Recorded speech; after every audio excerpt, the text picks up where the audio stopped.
My name is Sydney Mitchell, and at 11 years old I learned that food was a luxury. That July my parents announced they were going to Europe for a month. Paris, Rome, Santorini. They placed two $10 bills and a credit card on the kitchen table, told me it was for emergencies, then dragged their suitcases out the door without looking back.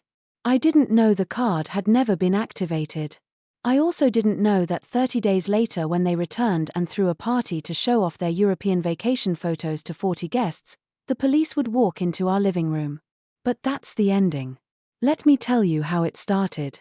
From the day they left and the door closed behind me, the Mitchell family lived in a 2-story house in suburban Denver. The front lawn was perfectly trimmed. 2 cars sat in the garage. A white SUV for Mom, a black sedan for Dad. Everything was beautiful. Everything was in its place.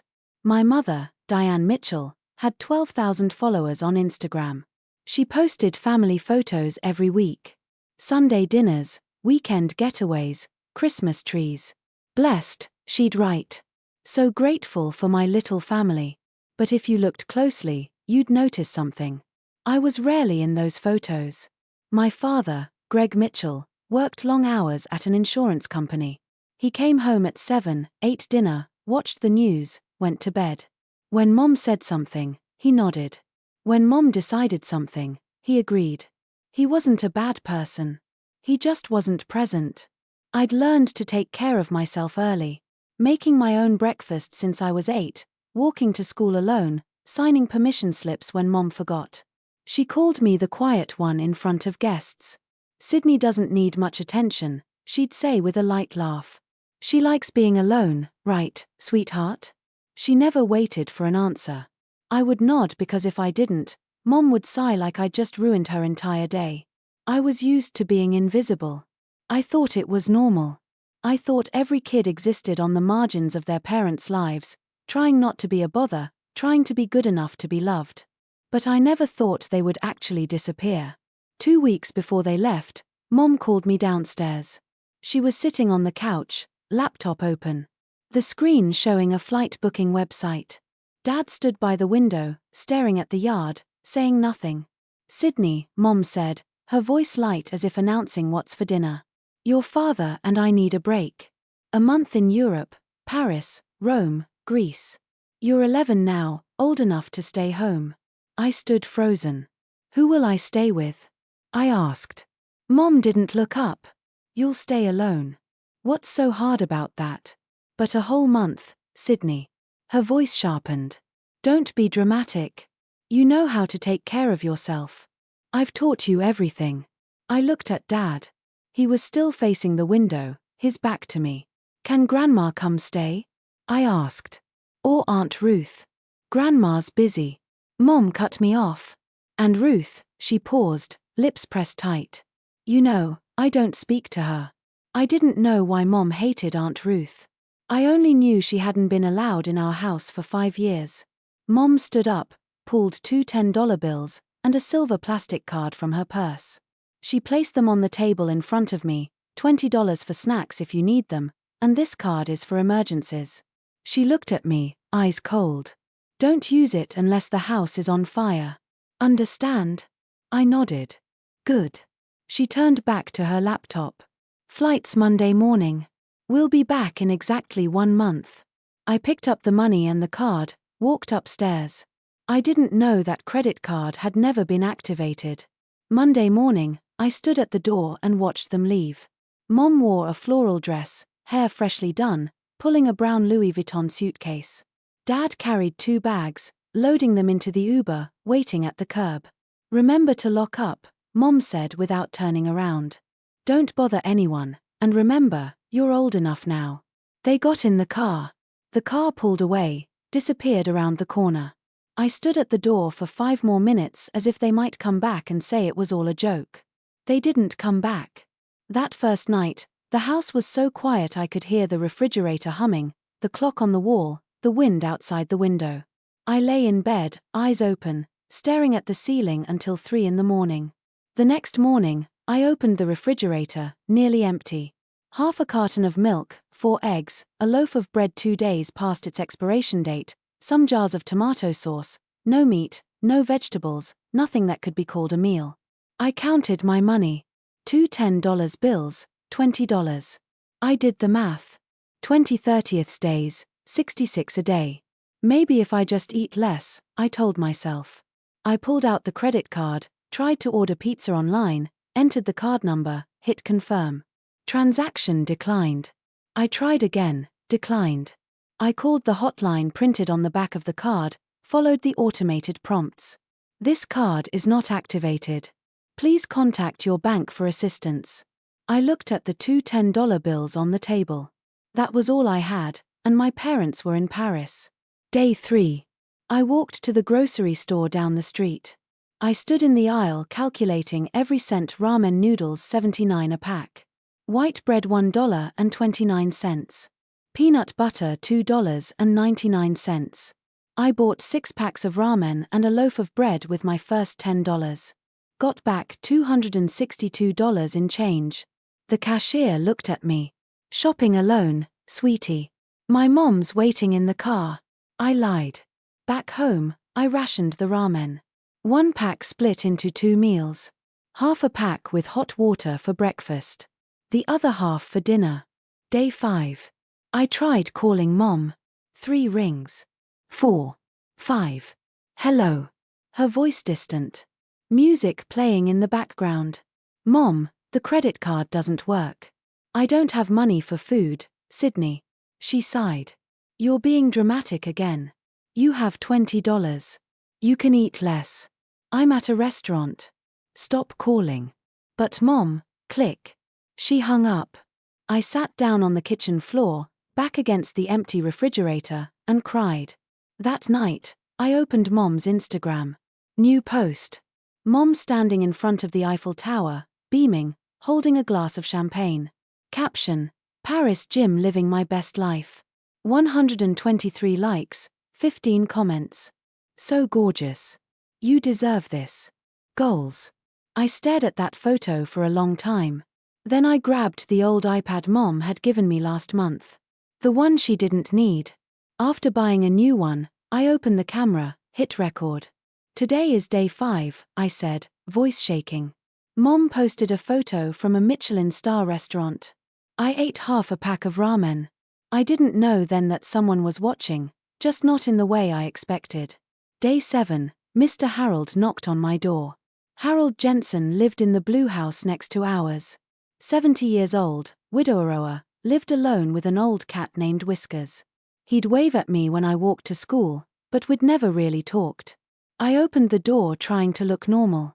Hey there, kiddo, Mr. Harold said, looking me up and down. I noticed your parents' cars haven't been around for a few days. Everything okay? Yes, sir. They're on a business trip. Business trip? He raised an eyebrow. Who's watching you? I wanted to lie, but I was too tired, too hungry. My lips were cracked, my face pale, and I knew he could see it all. I'm fine, I said, but my voice trembled. Mr. Harold was quiet for a moment. Then he asked gently, have you eaten today, sweetheart? I swallowed. Yes, I have. Would you like to come over for dinner? I made too much. Hate, snorts, to see it go to waste. I knew he was lying. He lived alone. But I was too hungry to refuse. That evening, I sat at Mr. Harold's kitchen table and ate spaghetti like I'd never eaten before. He didn't say anything, just sat across from me, watching with an expression I didn't understand. Then after dinner, he asked, where are your parents really? And I told him, everything. Europe, 1 month, $20. The card that didn't work. Mr. Harold was silent for a long time. Do you need me to call someone? He asked. The police, a relative? No, I almost shouted. Please don't. My mom said if I bother anyone, I didn't finish. But Mr. Harold understood. He sighed. All right, I won't call anyone, but I'm going to bring you food every day. And if you ever need to document anything, you write it down. Sometimes evidence is what protects you. Mr. Harold kept his silence for 10 more days until silence was no longer an option. Week 2, summer school started. Mom had signed me up months ago, not because she wanted me to learn, but because she didn't want me lounging around the clear's throat house. Now I understood she needed me somewhere so no one would ask why I was home alone. First day I arrived late. Clothes wrinkled. I didn't know how to use the washing machine. Hair tangled. No one to help me brush it. Dark circles under my eyes. I still couldn't sleep. Mrs. Patterson, my homeroom teacher, watched me walk in. "Sydney, are you feeling all right?" "Yes, She didn't say anything else, but I felt her eyes on me all through class. Day 3 at school, I nearly fainted during math. Everything started spinning. The blackboard blurred. I gripped my desk, but my legs had no strength left. "Sydney, Mrs. Patterson's voice." When I woke up, I was lying on the nurse's office bed. The school nurse was looking at me, worried. "Did you eat breakfast this morning?" she asked. "Yes, I did. Half a pack of ramen. 6 hours ago." The nurse put me on a scale. Then she looked at the number, frowning. "You've lost 9 pounds in 2 weeks, she said. "Where are your parents?" Silence. "Sydney." Her voice softened. "Who's taking care of you?" I looked down at my hands. Thin, pale. No one. The nurse and Mrs. Patterson exchanged a look. Mrs. Patterson sat down beside me, her voice gentle but serious. "You don't have to say anything right now. But I need you to know I'm not going to pretend I don't see what I see." I didn't cry. I'd forgotten how. But for the first time in 2 weeks, I felt like someone actually saw me. That night, Mom called. I was sitting in the kitchen eating the rice Mr. Harold had brought over when my phone buzzed. International number. "Hello, Sydney." Mom's voice cut like a blade. "I heard the school called. What did you tell them?" "I didn't." "Shut up." She cut me off. "I'm in Santorini having dinner with your father and I have to take a call from the school saying you have health concerns. Do you know how embarrassed I am?" I swallowed the rice. It stuck in my throat. "Mom, I'm hungry." "You're being dramatic again." She was shouting now. "You have $20. You have food in the refrigerator. You have everything. And you still find ways to bother me. The credit card doesn't work. Then don't use it. I told you. Emergencies only. House on fire only." I went silent. "Sydney, listen to me." Her voice dropped colder now. "If you tell anyone anything, the school, the neighbors, anyone, I will send you to boarding school when I get back. You won't live at home anymore. You won't see anyone you know. Understand?" Silence. "Sydney. Understand?" "Yes." "Good." I heard Dad say something in the background, but he didn't take the phone. Didn't ask if I was okay. "Don't call again. I'm trying to relax." Click. I set the phone down. My hands were shaking. I opened Mom's Instagram. New photo. Mom and Dad in front of a Santorini sunset, smiling radiantly. Caption: "Sunset dinner with my love." I grabbed the iPad, hit record. "Mom just called," I said, my voice no longer shaking, just hollow. "She threatened to send me to boarding school if I tell anyone." She said, "I'm being dramatic." I paused, looking straight into the camera. "I'm not being dramatic. I'm starving and she doesn't care." That night, I decided if no one would believe me, I would have evidence that would make them believe. From day 18, I recorded videos systematically. Every morning, I woke up, grabbed the iPad, and started filming. Day 18, I opened the refrigerator, pointing the camera inside. 2 eggs left, half a loaf of bread, ran out of milk yesterday. I filmed the bathroom scale, 84 pounds, down another pound from last week. I screenshot Mom's emails. "Stop bothering me." I'm on vacation and read them aloud on camera. I kept a written journal, too. Each page clearly marked date, meals, how I felt. Day 19. Ate 1 egg and half a pack of ramen. Mom posted a photo eating oysters in Monaco. Comment: "Living the dream. I'm living a nightmare." Day 20. Stomach hurt all day. No food left. Mr. Harold brought a sandwich. Don't know how to thank him. Day 21. School emailed Mom. She didn't respond. Mr. Harold watched me getting weaker each day. "You have to let me help," he said one evening, voice worried. "I can't just stay quiet forever. You promised." "I know," he sighed. "But you're not okay. I'm going to call the school. I won't give details. I'll just tell them someone needs to check on you." I wanted to argue, but I was too tired. "Okay," I said, "but don't tell them your name." The next morning, Mrs. Patterson received an anonymous call. A concerned neighbor, a student named Sydney Mitchell, needed checking on. She looked at the notes she'd been keeping, dates, symptoms, what I'd said, everything she'd observed over the past 2 weeks. She knew she was a mandatory reporter, and she knew she couldn't stay silent any longer. Day 20, I received an email from the school. "We need to speak with your parents. If we cannot reach them within 48 hours, we will be required to notify the authorities." The principal called Mom on the international emergency number. I wasn't there for that call.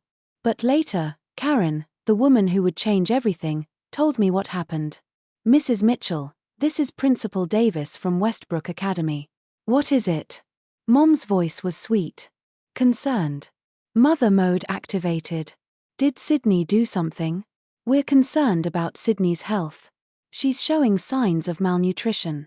"Oh goodness, Sydney's being dramatic again." Mom laughed lightly. "She's an imaginative child, you know. There's a babysitter staying with her, Mrs. Johnson. She comes by every day. Could you give us Mrs. Johnson's contact information?" A beat of silence. "Let me look it up. I'll send it right over." She never sent it. The principal waited 24 hours. No Mrs. Johnson's number. No one to verify. Meanwhile, the school nurse filed an official medical report. Sydney Mitchell, age 11, lost 9 pounds in 3 weeks. Signs of malnutrition. Parents unreachable. Investigation recommended. A mandatory report was submitted to Colorado Child Protective Services. A case was opened. A caseworker was assigned. Her name was Karen Euleren. That night, Mom sent me an email. Subject line empty. Just one paragraph. "Sydney, I know the school called. If you say anything, if you embarrass me, I will tell them you're a lying child who needs psychiatric treatment. You'll be sent away and no one will believe you. Understand?" I read the email 3 times. Then I opened the iPad, hit record. "Today is day 22, I said, my voice calmer than I felt. "Mom just emailed threatening to tell people I'm mentally ill if I tell the truth." I read the email aloud on camera. Every single word. "This is evidence." I said, "I'm not lying and I won't be silent anymore." Quick pause. If you're thinking, why didn't Sydney just call the police from the start? Remember, I was 11 years old. I'd been taught that parents are always right, that bothering people is bad, that if I was good enough, I'd be loved. It took 20 days of hunger to understand. No amount of being good would ever make them care. If this story is hitting close to home, hit like and follow so you don't miss what happens next. Alright, here's what happened after that. Day 22. Karen Euleren came to my door. I'd never met a CPS caseworker before. I expected someone cold, official, scary. Karen wasn't any of those things.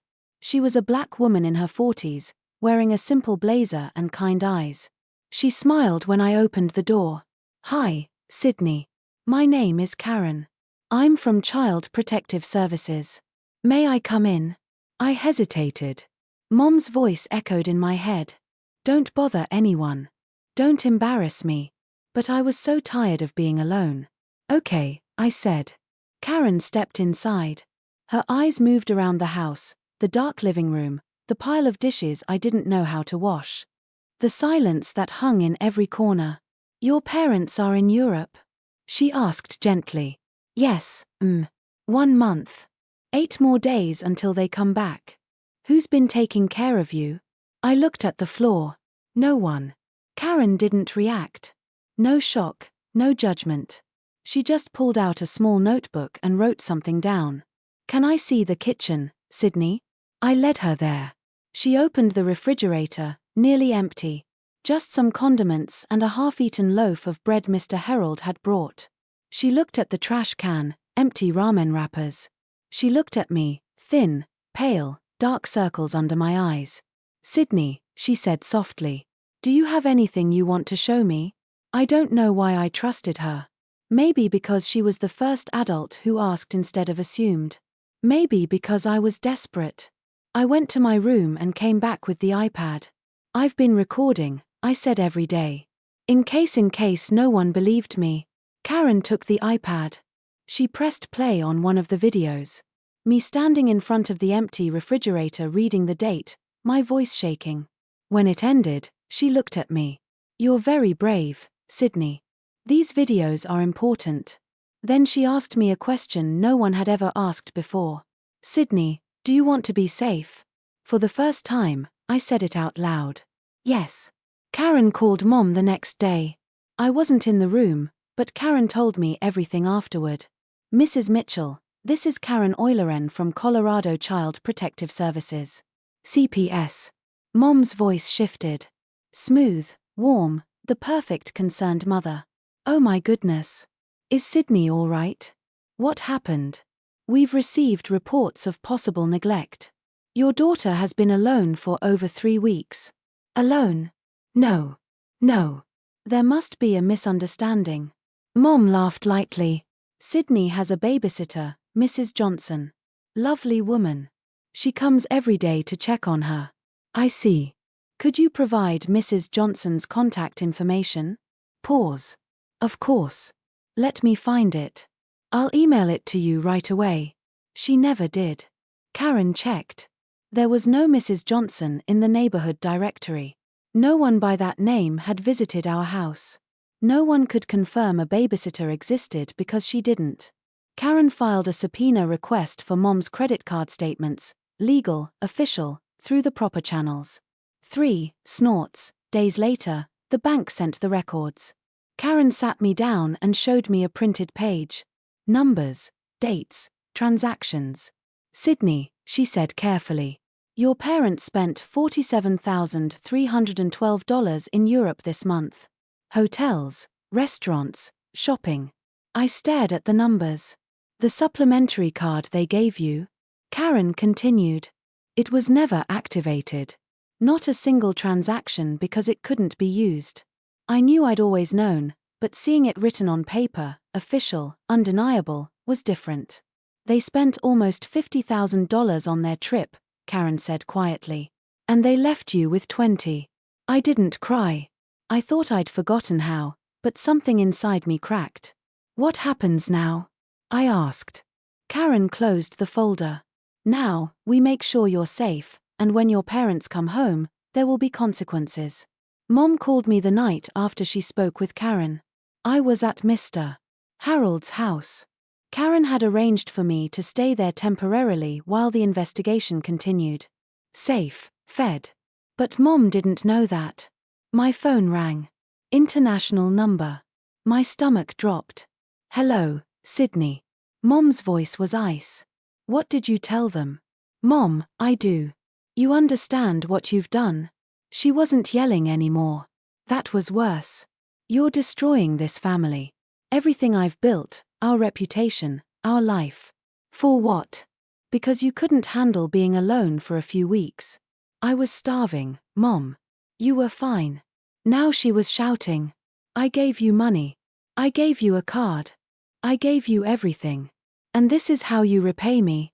By calling the government on your own mother." I gripped the phone tighter. "The car didn't work. You knew it didn't work." Silence. "Sydney, listen to me." Her voice dropped. "Dangerous. When I get back, you're going to tell them you exaggerated. You're going to say you wanted attention. You're going to fix this." Something shifted in me. Something that had been bending for 11 years finally stopped. "No." "Excuse me?" I said, "No." My voice was steady. "I'm not lying for you. I have videos, Mom.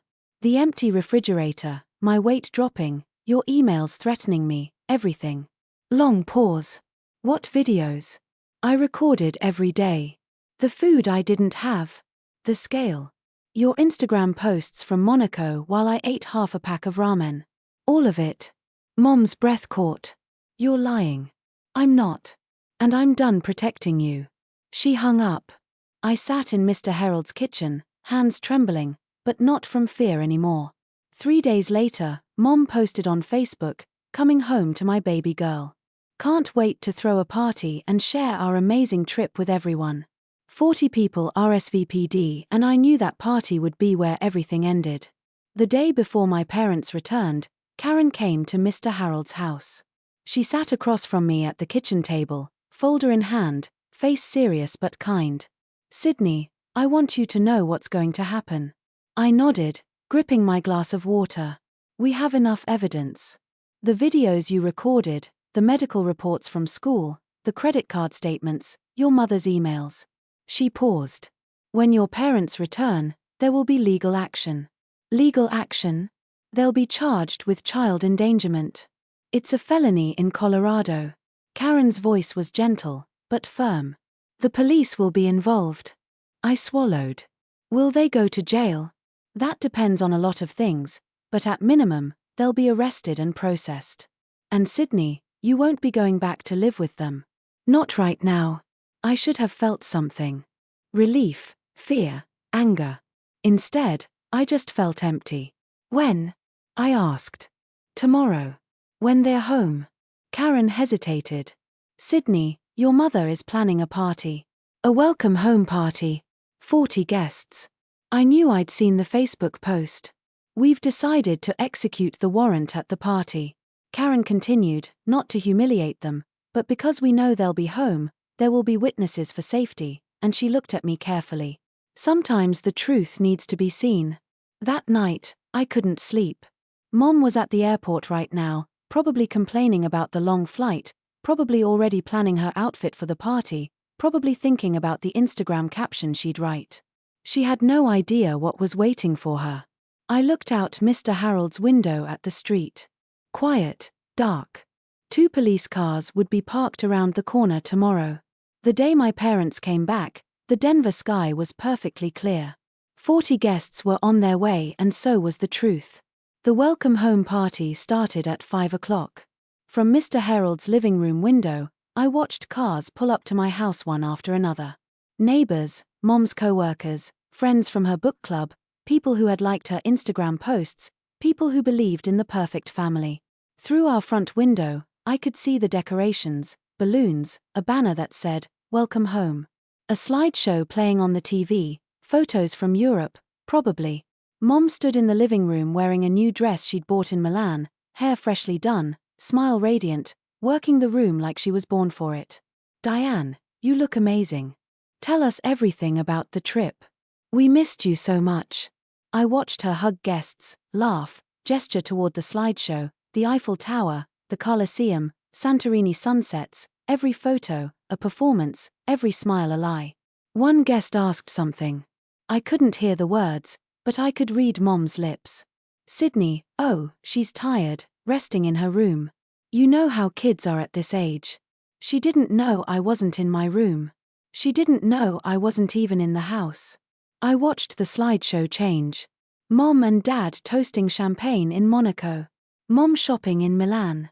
Dad on a yacht somewhere blue and beautiful. Not a single photo of me. Mr. Harold sat beside me. "You okay, kiddo?" "I don't know," I said honestly. Then I saw it. A dark sedan pulled up at the corner, unmarked. Karen stepped out of the passenger side. 2 uniformed officers got out of a second car behind her. Mr. Harold put a hand on my shoulder. On the TV inside my house, the slideshow ended. Mom raised her champagne glass, ready to make a toast. The doorbell rang. Mom opened the door with a smile already on her face, probably expecting another guest. The smile froze. Karanoya Lauren stood on the porch in her blazer holding a folder. Behind her, 2 police officers in full uniform, a woman named Officer Ingwen and a man named Officer Brooks. "Mrs. Mitchell." Karen's voice was calm, professional. "I am Karen Ularen from Child Protective Services. These are Officers Nguyen and Brooks. We need to speak with you." Mom's face went through 3 expressions in 2 seconds. Confusion, recognition, fury. She settled on a tight smile. I'm sorry. Now isn't a good time. I'm hosting. This concerns the safety of your daughter. Behind Mom, the room had gone quiet. 40 pairs of eyes turned toward the door. The slideshow of Europe still played on the TV. Photos of the Colosseum cycling silently in the background. Mom tried to step outside to close the door behind her. Perhaps we can discuss this privately. Officer Nguyen spoke. Mrs.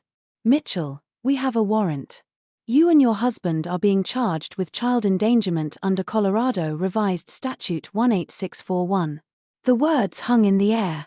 Someone in the crowd gasped. Whispers started. The champagne glasses stopped clinking. That's ridiculous.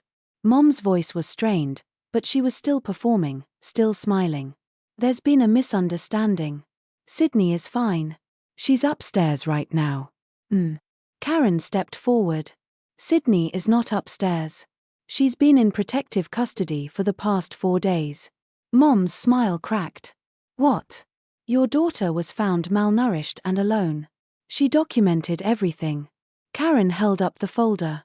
We have video evidence, medical records, and financial statements obtained through legal subpoena. The room was dead silent now. 40 guests stood frozen with champagne glasses in their hands, watching Diane Mitchell, the woman who had just shown them her Santorini sunset photos, being read her rights. Mom spun toward her guests, desperation cracking through her composure. This is a misunderstanding. Her laugh was too high, too sharp. Sydney she's an imaginative child. She makes things up. There was a babysitter. Mrs. Mitchell. Karen's voice cut through. We've verified. There was no babysitter. No Mrs. Johnson. No one visited your daughter for 30 days. That's not. We also obtained your credit card statements through legal subpoena. Karen opened the folder, reading calmly. You spent $47,312 during your trip. 5-star hotels, Michelin star restaurants, designer shopping. She looked up. The supplementary card you left with Sydney was never activated. She couldn't use it. You left an 11-year-old with $20 in cash for an entire month. Murmurs rippled through the crowd. Dad, Greg, stood frozen near the TV, face white as paper. He hadn't said a word since the police arrived. Greg. One of his co-workers stepped toward him. Is this true? He opened his mouth. Nothing came out. A woman in the back, Mrs. Patterson, my teacher, who had been invited because she was a neighbor, stepped forward. I'm Sydney's teacher, she said, voice steady. I'm the one who filed the mandatory report. I watched that child come to school hungry, exhausted, wearing the same clothes for days. What you're hearing is an exaggeration. It's what happened. Mom turned on her. You did this. No. Mrs. Mitchell. Mrs. Patterson didn't flinch. You did this. The room went silent. Then Officer Nguyen stepped forward with handcuffs. You have the right to remain silent. Anything you say can and will be used against you in a court of law. Mom's legs buckled. No, wait. This can't. Karen looked at Officer Brooks and nodded. Play it. On the TV, the slideshow disappeared. A video took its place. My face, my voice. Today is day 15. The refrigerator has 1 egg and expired milk. I have $3 left. Mom is in Monaco. My voice filled the living room. On the TV screen, I stood in front of our refrigerator, the same refrigerator these guests had walked past to get their champagne. I opened it on camera. Nearly empty. A single egg, a carton of milk with an expiration date that had passed.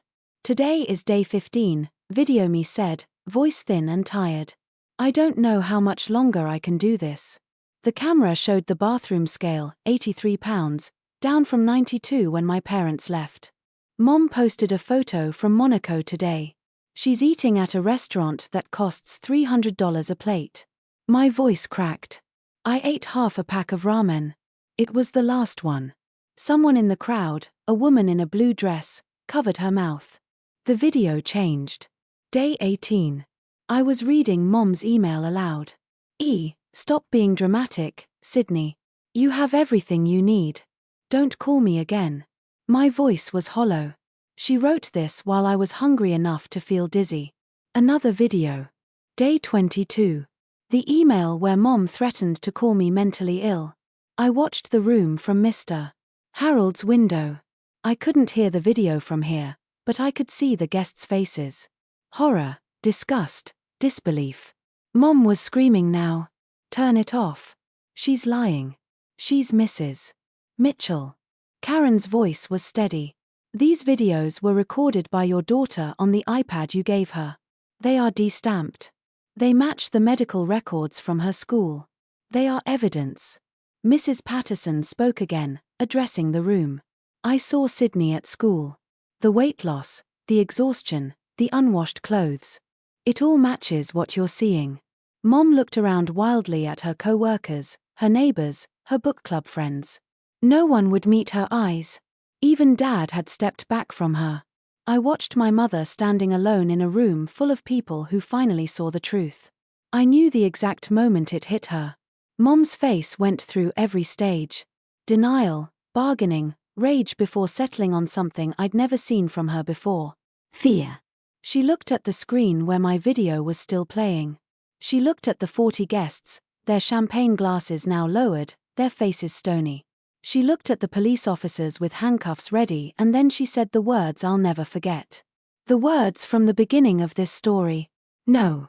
Her voice was a whisper at first. Then louder. No. No. This can't be happening, but it was. Dad tried to speak. Diane, maybe we should shut up. She spun on him. Mascara starting to run. This is your fault. You never paid attention to her. You never my fault. Dad's voice cracked. This trip was your idea. You said she'd be fine. You said I said she was old enough. She's 11. She should be able to what? The voice came from the back of the room. An older woman stepped forward. Martha Keller. She'd known Mom for years, sold her home insurance, attended her dinner parties, commented gorgeous on every Instagram post. Mrs. Keller's face was hard now. To what, Diane? Starve, feed herself on $20 for a month while you ate oysters in Monaco. She shook her head slowly. I've known you for 15 years. I thought I knew who you were. Mom's mouth opened, closed. No words came out. For the first time in her life, Diane Mitchell had no performance left to give. Officer Newen stepped forward. Sir, you need to come with us now. Mom looked around one more time, searching for an ally, a defender. Anyone?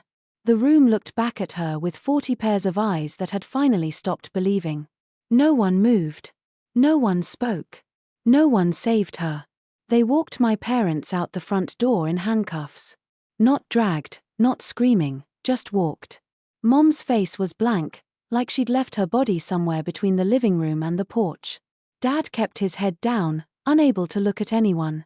The guests parted to let them through. No one said goodbye. No one offered support. No one stepped forward to say, there must be a mistake. Outside, neighbors had started gathering on their porches. Word travels fast in suburbs. Mrs. Chen from across the street, the Petersons from the corner, the family with the golden retriever who always waved at me. They watched in silence as my parents were guided into the back of a police car. Through Mr. Harold's window, I saw Mom pause before getting in. For 1 second, she looked up at our house, at the welcome home banner still hanging in the window, at everything she was about to lose.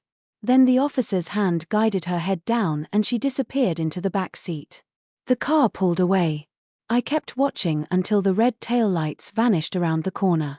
Mr. Harold stood beside me. He didn't say anything, just put a hand on my shoulder. Back at my house, the party was over. Guests were leaving quickly, quietly, heads down. No one wanted to be associated with what they'd just witnessed. The champagne sat untouched. The slideshow had been turned off. The welcome home banner fluttered in the breeze from the open door. Karen appeared on Mr. Harold's porch a few minutes later. She knocked softly. Sydney, she stepped inside. How are you feeling? I thought about it. I can breathe, I said finally. For the first time in a month, I can actually breathe. Karen nodded. That's a start.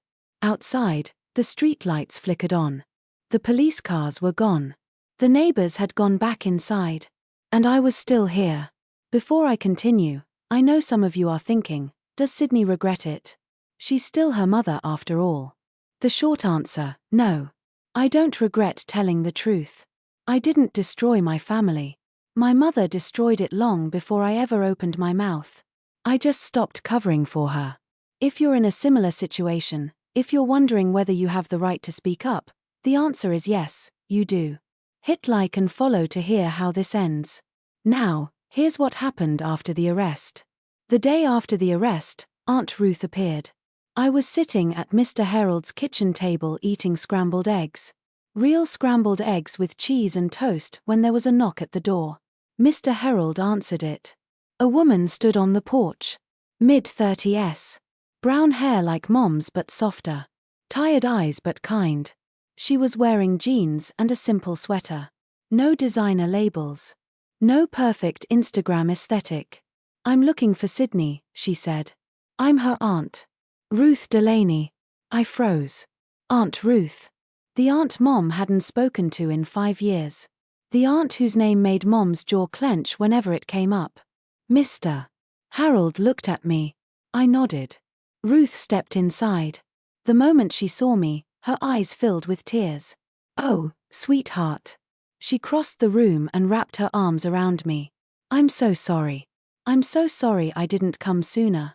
I didn't know it was this bad. I stood stiff at first. I wasn't used to being hugged. Then something broke inside me and I hugged her back. How did you know? I asked, voice muffled against her shoulder. Mrs. Patterson called me. She found my number in an old emergency contact file from years ago. Ruth pulled back looking at me. I came as fast as I could. We sat at the table. Ruth held my hands while she talked. Your mom and I stopped speaking 5 years ago. Do you know why? I shook my head. Because I told her the truth. Ruth's voice was sad but steady. I told her she was more obsessed with her image than with actually loving you. She didn't want to hear it, so she cut me off. She squeezed my hands. Sydney, what happened to you is not your fault. Your mother was wrong, and now you have me.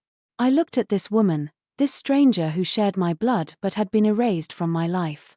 You barely know me, I whispered. Then let's change that. She smiled. I've already filed for temporary guardianship. CPS approved it this morning. For the first time in weeks, I felt something that wasn't hunger or fear or exhaustion. I felt hope. The legal system moved fast. Mom and Dad were charged with child endangerment, a Class 3 felony in Colorado. They posted bail, but the conditions were strict. No contact with me, not a phone call, not a text, not even through a lawyer without CPS approval. The evidence was overwhelming. My video diary, 22 recordings, data showing the empty refrigerator, the bathroom scale, my gaunt face reading Mom's threatening emails aloud. The school's medical report, 9 pounds lost in 3 weeks. Signs of malnutrition documented by a licensed nurse. The credit card statements, $112 spent in Europe. 5-star hotels, Michelin restaurants, designer shopping in Milan. Meanwhile, the supplementary card they'd given me showed 0 transactions because it had never been activated. Mom's own emails. Stop being dramatic. Don't call me again. I'll tell them you're mentally ill. Their lawyer tried to spin it. A misunderstanding, an oversight. The parents believed arrangements had been made. But you can't argue with timestamps. You can't negotiate with bank records. You can't explain away a child who lost 9 pounds while her mother ate oysters in Monaco. The news spread through Denver like wildfire. Couple spends $47,000 on European vacation, leaves 11-year-old with $20. Mom's real estate company let her go within a week. We can't have this kind of publicity, they said. Dad was put on administrative review at his firm. Their names were in the papers, on local news, shared in Facebook groups. The Instagram account, the one with 12,000 followers, the one full of blessed and grateful, was deleted, but screenshots had already spread everywhere. A week after the arrest, Mom called me through her lawyer's number. Sydney, her voice was strange, smaller. If you take back what you said, if you tell them you exaggerated, we can fix this. I promise I'll change. I held the phone for a long moment, then I answered. Mom, my voice was calm, steady, nothing like the scared 11-year-old who had begged for food 3 weeks ago. I have 22 videos. I have your emails. I have the credit card statements that CPS subpoenaed from the bank. I have the school nurse, my teacher, my neighbor, and a caseworker who all saw what you did. Silence on the other end. You had a month to change, I continued. Every time I called, you told me I was being dramatic. You threatened to send me away. You spent $47,000 on yourself while I ate half a pack of ramen a day. Sydney, I am not finished. The words came from somewhere deep, somewhere that had been silent for 11 years. You didn't forget to activate that card. You didn't forget to arrange someone to watch me. You just didn't care. I wasn't part of the vacation. I wasn't part of the Instagram photos. I wasn't part of anything because to you, I was never really part of this family. I heard her breath catch. I don't hate you, Mom. And I meant it. Hate would require energy I didn't have. But I won't lie for you. And I won't talk to you again until I'm 18 and I can decide for myself. Sydney, please. Goodbye, Mom. I hung up. My hands were shaking, but not from fear, from something else. Something that felt like freedom. Ruth was standing in the doorway. She'd heard everything. Are you okay? She asked softly. I thought about it. I think so. I looked at the phone in my hand. I think I just said everything I needed to say. Ruth crossed the room and hugged me. I'm proud of you, she whispered. That was the hardest thing, and you did it. I didn't cry, but I held on tight. That was the last time I heard my mother's voice for 7 years. 6 months later, we went to court. I wasn't there. Ruth and Karen agreed it would be better for me to stay home to hear the result afterward rather than watch my parents stand before a judge. But Karen told me everything. Mom and Dad took a plea deal to avoid a trial. Their lawyer had advised them. The evidence was too strong, the public sentiment too damning. A trial would only make it worse. The sentence, 2 years probation, 200 hours of community service, and a permanent mark on their records, child endangerment, a felony conviction that would follow them forever. But that wasn't the real punishment. The judge revoked their parental rights permanently. Parents have a sacred duty to protect their children, the judge said, according to Karen. You chose a luxury vacation over your daughter's safety. You left an 11-year-old alone for 30 days with $20 and a credit card you knew didn't work. This court cannot, in good conscience, return this child to your care. Ruth's guardianship became permanent that same day. I was officially hers. Mom cried in the courtroom. Not quiet tears, heaving sobs that echoed off the walls. But Karen said it didn't feel like remorse. It felt like grief for her reputation, her image, the life she'd built on Instagram likes and dinner party compliments. Dad said nothing. He'd barely spoken since the arrest. Just a hollow man in a suit watching everything collapse. After the hearing, Karen came to Ruth's apartment with paperwork. It's done, she said. You're safe now, Sydney. Legally, permanently safe. She handed me an envelope. Your mother wrote you a letter. She asked the judge to pass it along. Karen paused. You don't have to read it. Not now, not ever, if you don't want to. I took the envelope. It was heavy in my hands. I'll decide later, I said.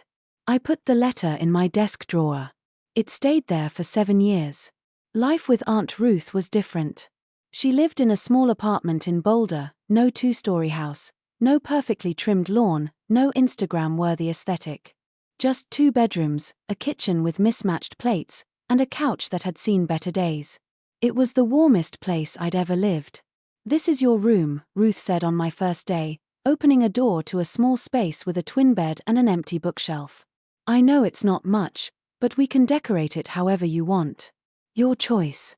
My choice. I'd never been asked what I wanted. We ate dinner together every night. Not fancy dinners. Sometimes just pasta with jarred sauce or grilled cheese and tomato soup. But Ruth sat across from me, asked about my day. Actually, listened to the answers. I'm not perfect, Sydney. She told me one evening. I'll make mistakes. But I promise you two things.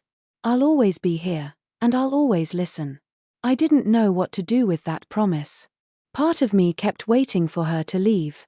To get tired of me, to decide I was too much trouble. She never did. 3 weeks in, I came downstairs and saw something on the kitchen calendar. Ruth had written in purple marker, Sydney's basketball tryouts, 3:00 p.m. I stared at it. Mom had never written my events on a calendar. She'd never known when tryouts were, or recital, or parent-teacher conferences. Half the time she forgot to pick me up. You remembered, I said. Ruth looked up from her coffee. Of course I did. I want to be there if that's okay with you. Something cracked open in my chest. Yeah, I whispered. That's okay, she smiled. And for the first time, I let myself believe that this was real, that she wasn't going to disappear. It took a year to trust that Ruth would stay. It took 2 years to stop the refrigerator every morning just to make sure there was food. But slowly I started to heal. 6 months after the sentencing, I learned about the money. Ruth sat me down one Saturday morning. A folder of documents on the table between us. Sydney, there's something you need to know about your grandmother's estate. I blinked. Grandma Elena had died when I was 7. I barely remembered her.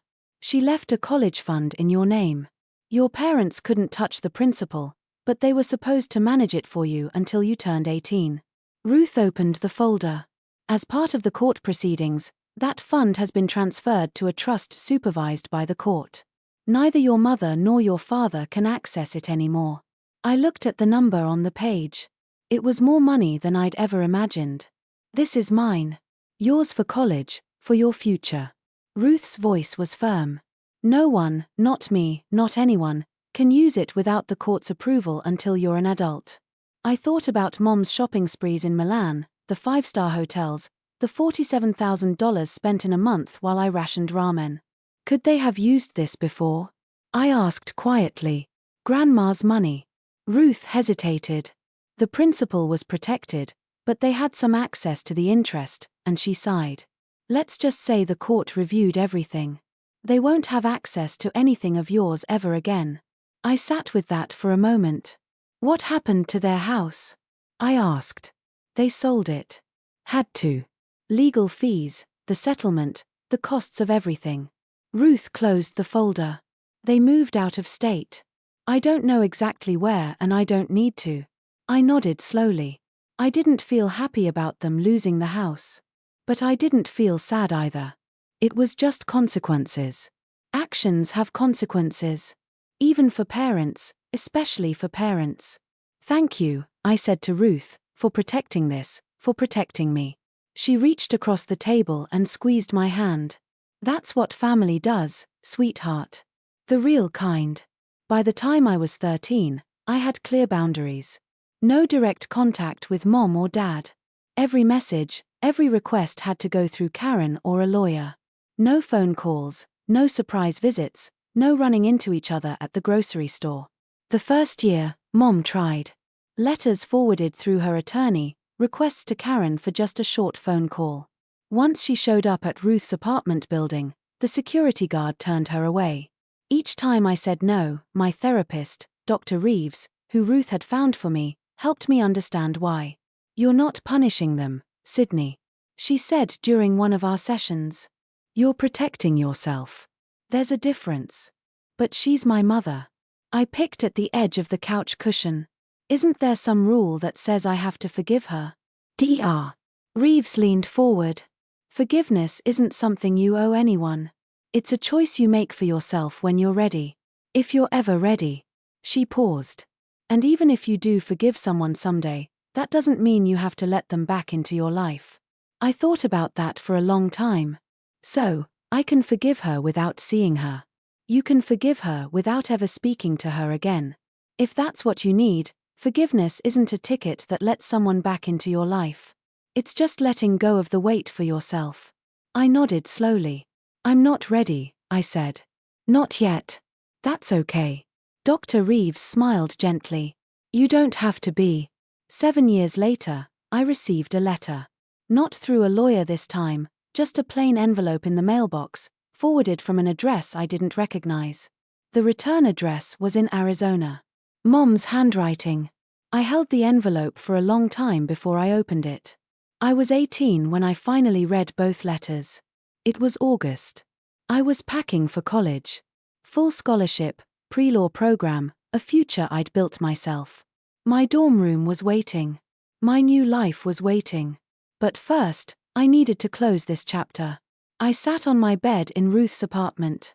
My room now with posters on the walls and photos of me and Ruth at basketball games and my bookshelf full of worn paperbacks. I had both envelopes in my hands. The first was from 7 years ago, the one Mom had written after sentencing. I opened it. Sydney, I know I was wrong. I don't know how to apologize because no one ever taught me how. My mother left me too, left me with relatives for months at a time while she traveled with her new husband. I thought that was normal. I thought children were supposed to be fine on their own. I'm not asking you to forgive me. I don't deserve that. I just want you to know that I'm in therapy now. I'm trying to understand why I am the way I am. And if you ever want to talk, I'll wait. However long it takes. Mom, I read it twice. Then I opened the second letter. The one from a few months ago. Sydney, I heard you got into college. Full scholarship. I'm proud of you. Even though I have no right to be. You did that yourself despite everything. I'm still in therapy. I'm still trying. I don't know if I'll ever be the mother you deserved, but I'm trying to be a better person. I won't ask to see you, but I wanted you to know I'm sorry. Truly, Mom. I put both letters down. Ruth appeared in my doorway. You okay, kiddo? I thought about it. I don't know if I believe her, I said honestly. I don't know if she really changed. You don't have to decide right now. I know. I folded the letters, put them back in their envelopes, but I think I might be okay not knowing, at least for now. Ruth nodded. That's more than enough. I didn't write back. Maybe someday I would, maybe not. But for the first time, it felt like my choice, and only my choice. The day I left for college, I stood on the campus quad and looked back at everything. Not physically, Ruth had already driven home, waving from her car with tears in her eyes and a proud smile on her face.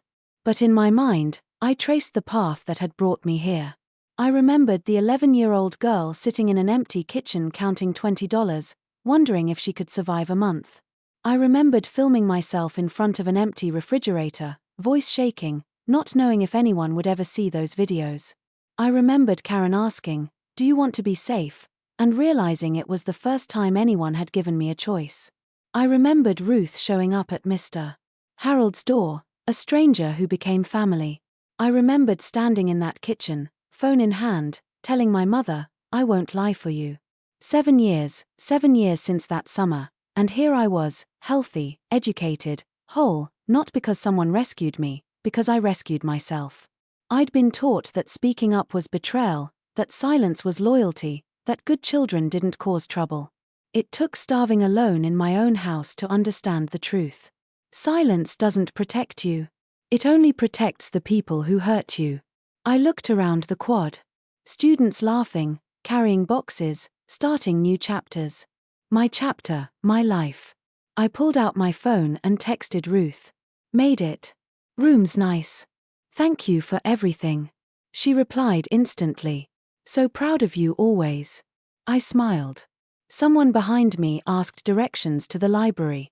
A girl about my age, looking lost. I pointed her the right way, and we ended up walking together, talking about majors and hometowns and hope. The past didn't disappear. It never would. But it didn't own me anymore. People ask me sometimes, if you could go back, would you do anything differently? The answer is always the same. No, I don't regret telling the truth. I don't regret the videos, the reports, the day the police walked into my mother's perfect party. I don't regret standing in that kitchen and telling her I wouldn't lie. The only thing I regret is that I had to wait until I was starving to understand that I deserved better. If you're listening to this and you recognize something, if you grew up invisible, if you were the scapegoat, if you learned to shrink yourself to fit someone else's comfort, I want you to know speaking up is not betrayal. Setting boundaries is not cruelty. You are allowed to protect yourself, even from the people who were supposed to protect you. My mother left me with $20 and a card that didn't work. She thought I would be too scared, too obedient, too desperate for her love to ever speak up. She was wrong. I survived that month. I documented every day. I let the truth speak for itself. And when the consequences came, when she stood in her own living room, surrounded by her perfect guests, watching her perfect image shatter, that wasn't revenge. It was just reality catching up. Family isn't about blood. It's about who shows up. Ruth showed up. Mr. Harold showed up. Mrs. Patterson and Karen showed up. The people who love you will never ask you to starve for them. My parents left me with $20 and a locked credit card. But I walked away with something they could never give me. The truth, my boundaries, and a life that belongs to me. And that is the only happy ending I need. Thank you for staying until the end. If my story reached you, if you've ever felt invisible in your own family, if you've ever wondered whether you had the right to speak up, I hope you know now. You do. You always did. Don't forget to like, subscribe, and hit that notification bell so you don't miss stories like this. Check the description for the next video. Another story about truth, boundaries, and finding your way out.